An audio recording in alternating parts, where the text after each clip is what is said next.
faço uma coisa nova, agora sairá a luz. Porventura não a percebeis? Eis que porém um caminho no deserto e rios no ermo. Você pode sentar dando glória a Deus. Queridos, eu estou meditando nessa palavra, pedindo ao Senhor que, sobre o tema que nós estamos aqui caminhando nessa campanha, que é um tema para realmente nos trazer direcionamento, para poder apontar para nós o caminho para qual nós vamos seguir durante esse ano de 2026. E a gente já tem ouvido desde a primeira pessoa que veio aqui, subiu nesse altar, e ela realmente tem apontado para nós uma direção, que eu creio que se nós guardarmos no nosso coração, nós seremos bem-aventurados, porque nós pretendemos vencer os desafios e romper os limites, amém? Amém. Glória a Deus por isso. Então, diante disso, eu tenho recebido algumas direções do Senhor a respeito de caminho, de direcionamento.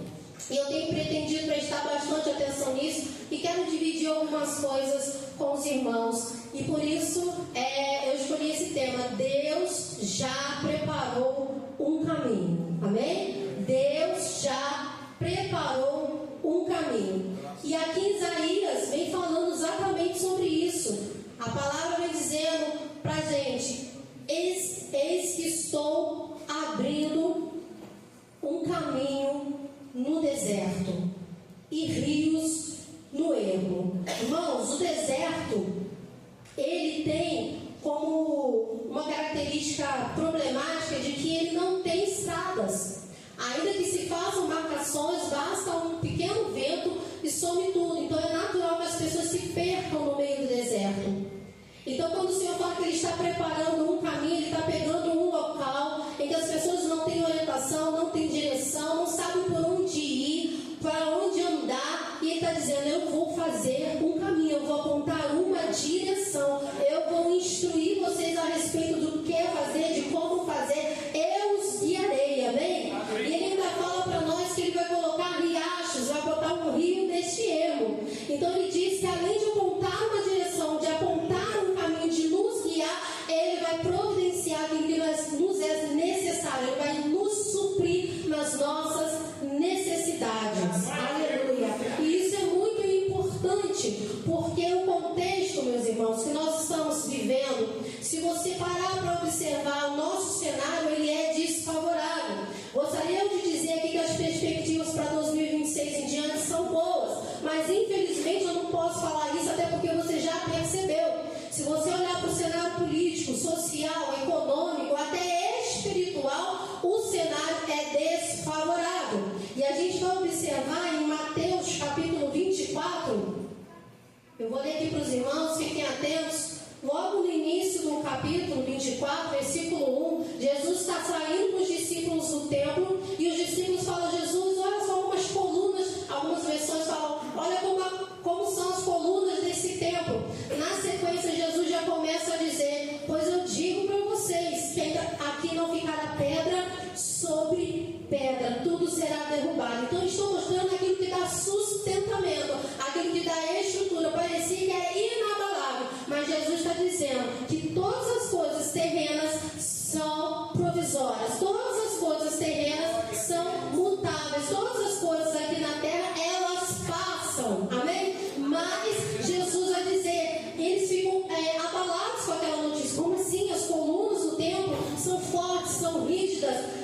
Jesus está nos apontando algo nessa noite. Não se apoie naquilo que é transitório, não se apoie naquilo que é humano, porque todas as coisas passam. O que fica é a palavra de Deus, essa permanece para sempre. Então, onde está hoje a sua confiança? Se a sua confiança está no Senhor, eu quero te dar boas notícias. Você vai chegar do outro lado, você vai alcançar a vitória. Mas se você está dependendo de um cenário favorável, se você está dependendo de boas notícias da mídia, dos jornais, aí sim você vai ficar desestruturado, porque os discípulos falam: Senhor, como que pode ser isso? Então Jesus começa a fazer uma profecia, falar dos fins dos tempos, das últimas coisas, e Jesus começa a falar para ele uma série de coisas. Olha, vocês vão ouvir falar de guerras, rumores de guerra, vocês vão ver nação se levantando contra nação, reino contra reino, vocês vão ouvir falar de fomes, terremotos,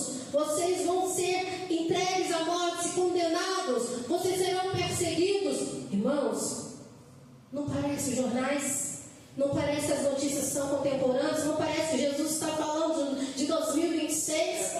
Nós estamos ouvindo essas notícias, então Jesus estava falando de dias vindouros, e eu quero te dizer, o que Jesus disse já está acontecendo, e Ele disse que esse era o princípio das dores.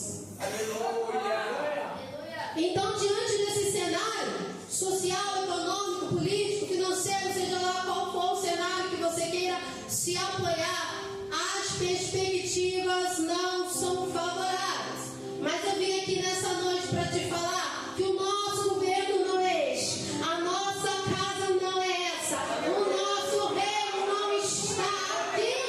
Aleluia! E isso muda tudo, meu querido irmão. Isso muda toda a história. Por quê? Porque se você não é deste reino, você não está condicionado ou dependendo das coisas que estão acontecendo aqui. Você não está preso às condições que estão se apresentando. Aleluia. Aleluia. Por que eu quero dizer isso? Porque este é o cenário que Jesus já tinha dito que iria acontecer. Mas lá em Isaías, conforme nós lemos, 100 anos antes, mais ou menos, deles serem levados cativos, Jesus já está, a palavra já estava dizendo, o profeta já estava anunciando: eu vou fazer uma coisa nova.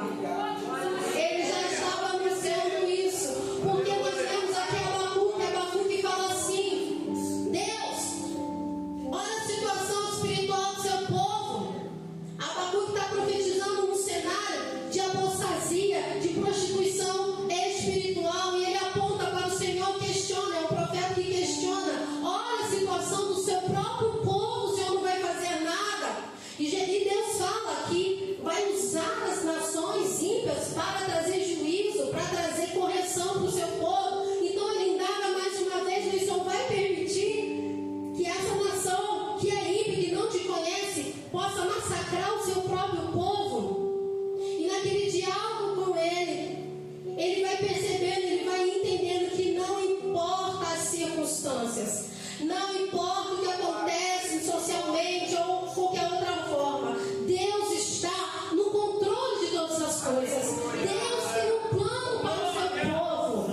E aquele contexto ali, já Isaías 100 anos antes, por volta de 100 anos antes, está falando: eu vou trazer vocês de volta, eu vou resgatar vocês, eu vou restaurar vocês. E quando Abacuque fala: Senhor, faz de novo aquilo que nós ouvimos falar que você fez lá no Egito, restaura o teu povo, vem com o braço forte, demonstra o seu poder como demonstrou no Egito. O Senhor vai falar em Isaías para nós, e para ele, e para todo aquele que tem ouvido, ouça: esqueça o que já fiz, esqueça o que já passou, porque eu vou fazer uma coisa nova. Ele vai livrar de novo, mas de um jeito novo, porque Deus é Deus de coisas novas. Ele é ilimitado na sua multiforma, Ele opera. Aleluia.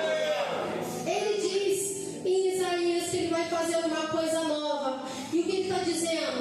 Eu não vou tirar o deserto, eu vou fazer um caminho no meio do deserto. Eu não vou levar vocês para um riacho, eu vou colocar o riacho no deserto. Aleluia! Ele vai fazer coisas novas. Aí eu vou para Jeremias, que quando está acontecendo tudo que Isaías já havia profetizado, o próprio Jeremias está ali quase acontecendo, mas ele está profetizando um pouco antes e durante. E realmente eles foram levados cativos para a Babilônia. Eles estão lá, e tem alguns falsos profetas dizendo: isso vai passar rápido, isso não vai durar. E Jeremias está ali enfrentando essa situação, mas a palavra que o Senhor disse a Jeremias fala: não, vai durar 70 anos. Esse é o contexto, sim. Vocês vão estar lá em outra terra, mas a direção qual que é? O que devemos fazer, irmãos, nesse cenário que nós estamos e que está apontando para nós? Que não vai ser fácil, que não vai ser bonito, que não vai ser simples, porque as notícias e tudo aponta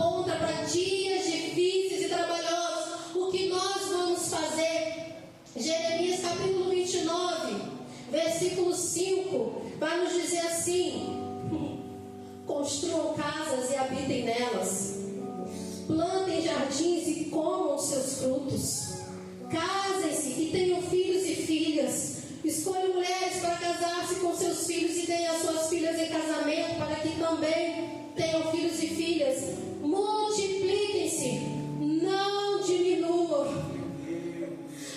Irmão, sabe o que a palavra está dizendo para mim e para você? Em cenários desfavoráveis, em coisas que apontam para dias difíceis, continuem vivendo, continuem trabalhando, continuem plantando, continuem arquitetando, sonhando, planejando, continuem, porque vocês podem estar dentro de um cenário desfavorável, mas o Deus que vocês servem é um Deus de coisas novas, é um Deus de coisas impossíveis, é um Deus que não depende de circunstâncias. Aleluia! Deus não dependia deles estarem em Jerusalém para Ele fazê-los prosperar. Deus não dependia que eles estivessem em Jerusalém para que eles fossem alegres e felizes. Por quê? Porque onde nós estivermos plantados, aleluia, nós daremos frutos. Aonde nós estivermos, Deus está abrindo caminho até no meio do deserto. Para onde Ele nos levar, tem riacho no ermo, porque o nosso Deus é um Deus provedor. Ele está em nós. Aleluia.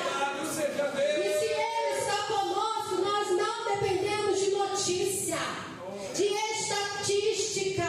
Não, nós não dependemos dessas coisas. Nós dependemos de uma palavra, de uma promessa. E Deus já tinha liberado uma promessa 100 anos antes deles irem para lá. E a promessa era: vocês vão, eu vou corrigir vocês, mas eu vou trazê-los de volta. Eu vou prosperar na vida de vocês, eu vou transformar a vida de vocês. Aleluia! Eu vou fazer uma coisa nova. Aleluia! Essa era a promessa. Aleluia! Aleluia! Ele nos prometeu. Nós carregamos também uma promessa. Assim como eles estavam na Babilônia, mas não pertenciam à Babilônia. Nós estamos nessa terra, mas nós não somos daqui. A nossa pátria não é aqui. Nós temos um lugar, meu irmão. Quando fala para eles: casem-se, plantem, está dizendo: se envolvam com o lugar que vocês estão, tenham responsabilidade. Ele dá uma ordem muito clara. Ele diz: orem, busquem a prosperidade da cidade para a qual eu os deportei, e orem ao Senhor a favor dela, porque a prosperidade de vocês depende da prosperidade dela. Ora pela sua cidade, ora pelo seu estado, ora pela sua nação. Aleluia! Porque Deus vai ouvir a sua oração e abençoar a sua cidade por causa de você, o seu bairro por causa de você. Aleluia! Por isso você é sal, porque enquanto nós estivermos aqui, nós temos que preservar. Aleluia! Ele dá essas orientações e vocês devem se envolver, vocês devem estar presentes, vocês devem fazer a diferença, mas vocês não são babilônicos. Vocês não são babilônicos. Estejam lá, vivam lá, mas se lembre, vocês não são de lá e eu vou trazer vocês de volta. Eu vou levar vocês de volta para casa. Quantos aqui tem essa esperança? Nós vamos voltar para casa. Não importa como está aqui, o nosso lugar não é aqui. Nós vamos voltar para casa. Aleluia. E Ele vai nos levar de volta para o nosso lar. Aleluia. Louvado seja o nome do Senhor. Quando Ele nos mostra um caminho, uma direção, Jesus, Ele diz: eu sou a luz do mundo, quem me segue jamais andará em trevas. Ele é o caminho. Quem está com Jesus não se perde no caminho. Quem está andando com Jesus não anda desorientado. Quem está andando com Jesus não está desesperado. Porque quem está com Jesus está andando na luz, tem direção. Aleluia. Irmãos, nós temos uma promessa gloriosa do Senhor. Jeremias, ele carregava em si, na sua vida, no seu corpo, a palavra, a mensagem que ele transmitia. Porque o profeta, ele é uma ilustração daquilo que ele carrega. Essa é a parte que ninguém conta. Deus! Que o profeta é parte da mensagem. Isso me causa muito temor, irmãos. Quem sabe você já ouviu falar sobre Jeremias, já ouviu falar sobre Oséias. Eles eram parte da mensagem. Sempre que Deus te dá uma mensagem, você faz parte dela também. Por isso que você às vezes não entende por que eu estou passando por essa luta, essa dificuldade, por que eu estou com essa doença, ou por que eu estou com esta causa, com essa dificuldade. Porque você carrega uma mensagem e Deus faz não só através de você, mas Ele trabalha em você também. E eu lembro que no ano de 2020, em janeiro de 2020, eu recebi do Senhor um direcionamento para ser colocado em prática na igreja, que era 12 dias de busca para 12 meses de milagres. Eu falei, olha, que legal essas campanhas de início, né? Não imaginava o que Deus ia fazer. E Ele deu um direcionamento que cada dia Ele apontava uma palavra. E vários pregadores passaram ministrando as palavras e falando, dando direcionamentos para aquele dia. E eu sentia que aquilo era urgente. E eu ainda pensei assim, Senhor, mas 12 dias indo para a igreja todos os dias, 12 dias corridos. Os irmãos, será que os irmãos vão vir? E o Senhor sempre coloca, né, a convicção que a gente precisa obedecer. As demais coisas é com o Senhor, amém? E glória a Deus que toda a igreja frequentou, todos foram, até quem não estava indo antes na campanha foram. E nós tivemos ali 12 dias de busca. E Deus falou tremendamente. Cada dia as pessoas começaram a levar lápis e caderno e anotar o que estava sendo dito. Irmãos, como você sabe, quando foi em março, pandemia, fechou tudo. Por que 12 dias de busca para 12 meses? Não teríamos igreja aberta aquele ano e a gente não sabia. E a gente começou a viver mês a mês aquilo que tinha sido dito. Mês 1, que o Senhor falou para esse mês. Mês 2, que o Senhor falou para fevereiro e março. A gente foi voltando naquela palavra, aqueles direcionamentos, igrejas fechadas. Só que antes de estourar a pandemia, a gente estava naquela campanha, irmãos.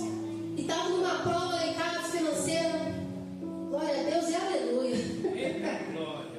Nós estávamos passando uma dificuldade que eu não sei nem explicar o porquê. Na época, meu esposo estava desempregado e a gente estava ali bastante apertado. E o Senhor começou a fazer o quê? Que eu entendesse, que nós entendêssemos que nós fazemos parte da palavra que carregamos. Amém?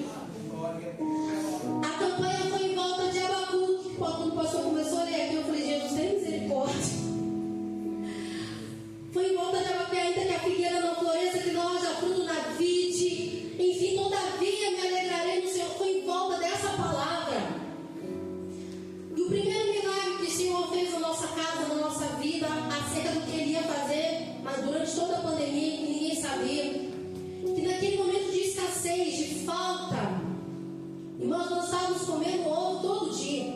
Eita glória! Aqueles 12 dias, irmãos, foi 12 dias de ovo. Era frito, cozido, omelete, todo tipo que você possa imaginar. Mas o primeiro milagre que Jesus operou, lógico, foi que não faltou ovo. Amém? Glória a Deus, primeiro milagre. Agora o segundo me surpreendeu muito, irmão. O segundo milagre que Jesus operou, ninguém enjoou de ovo. Eita glória! Não, você vai aplaudir. Irmão. 12 dias comendo ovo, ninguém enjoou. Nem eu, meu esposo, nem a criança, que na época só existia o Levi. Louvado seja o nome do Senhor. O terceiro milagre que Jesus operou. Nós colocávamos combustível na semana e era para ir à sexta e ao domingo na igreja. Era contado. A gasolina para sexta e domingo. Aí a gente falou assim, ih, são 12 dias corridos e agora? Como que vai para a igreja? Irmão, nós fomos, irmãos, 12 dias. para gasolina de sábado e domingo. 12 dias para a igreja. E o mar não parou, não deixou na mão. Deus é poderoso, irmão. Sabe por quê? Porque Deus abre um caminho no meio do deserto. Deus coloca riacho no ermo. O quarto, acho que eu estou no quarto. O quarto milagre que Jesus operou.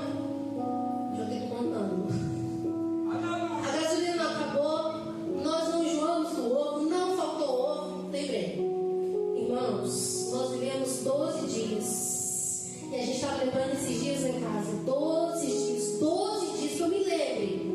Mais felizes. Mais em paz. Mais cheios da presença de Deus. Irmãos, eu não sei explicar para você. Mas era uma alegria, uma paz, uma presença de Deus dentro de casa. Irmãos, parecia que todo dia o Espírito Santo queria fazer questão que a gente entendesse que vocês estão vendo. Não precisa de nada além da presença. Não precisa de nada além da busca. Não precisa de nada além daquilo que é eterno. O que vocês realmente precisam já está aqui. Sintam a minha alegria, sintam a minha paz, a minha presença. E até mais coisas eu acrescento. Ele operou poderosamente. Foi um milagre maravilhoso.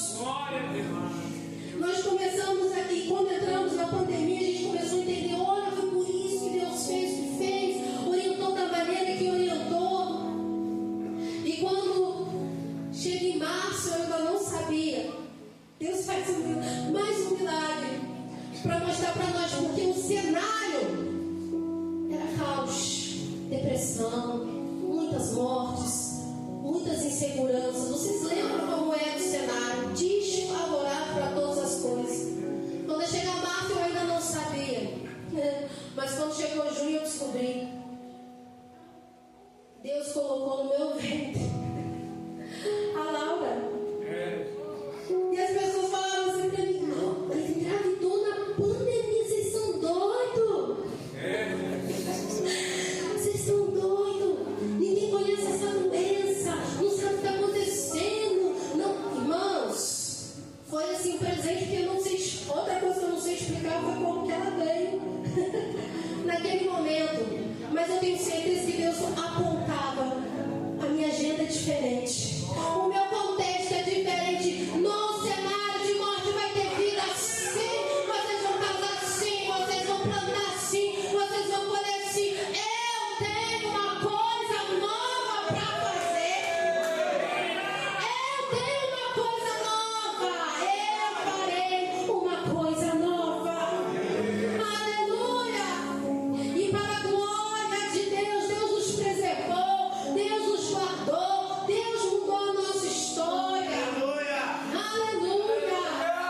Eu quero que você se lembre sempre disso, irmãos. Eu não posso te enganar. Sabe o que os falsos profetas diziam na época de Jeremias? Ele estava exagerando, que não era daquela maneira. Que a palavra do Senhor fala que eles falavam conforme as pessoas queriam ouvir. Então eu não posso mentir para você que as coisas vão ser fáceis, que a tendência é melhorar.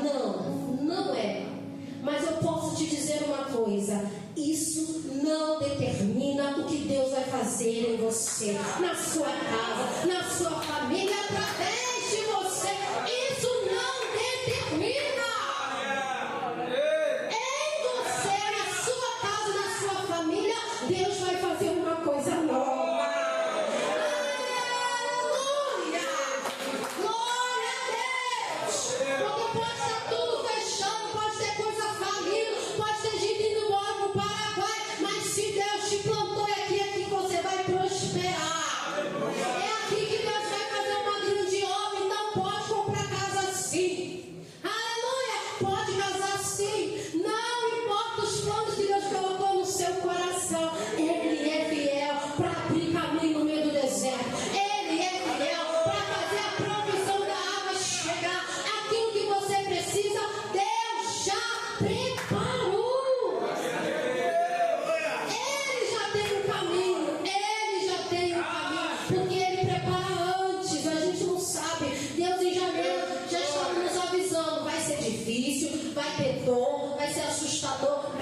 estarei com vocês. Porque ainda que tudo lá fora corresponda a tristeza e dor,